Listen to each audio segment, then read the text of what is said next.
ভিডিওটা যেই সময় ধারণ করছি সে সময় মাগরিবের আজান হচ্ছে এবং এই মাগরিবের আজানের পরপরই কিন্তু আকাশে কালো আধার নেমে আসবে, একটা দিনের সমাপ্তি ঘটবে।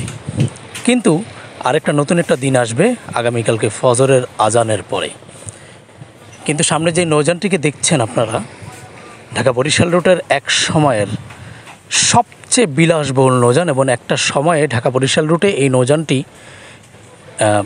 শীর্ষ স্থানে দাপট দেখিয়ে ঢাকা বরিশাল রুটে সার্ভিস দিত।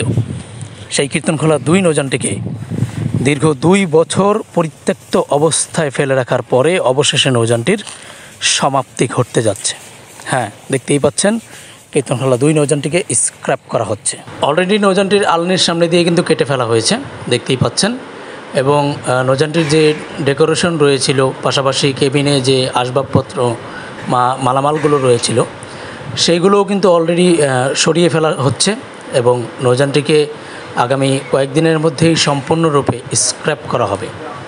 2012 সাল থেকে 2022 সাল পর্যন্ত ঢাকা বরিশাল রুটে নৌযানটি বেশ দাপটের সহিত সার্ভিস দিয়েছে। এই সময়ের মধ্যে যখন চারতলা যুগের আগমন ঘটে ঢাকা বরিশাল রুটে, তখন কিন্তু ধীরে ধীরে নৌযানটি অনিয়মিত হয়ে ওঠে।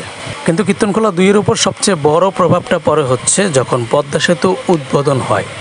পদ্মা সেতু উদ্বোধন হওয়ার পর থেকেই একেবারেই ঢাকা বরিশাল রুট থেকে কীর্তনখোলা 2 ছিটকে যায় এবং ছিটকে যাওয়ার পর থেকেই কিন্তু নৌযানটি ডকইয়ার্ডে পরিত্যক্ত অবস্থায় ছিল।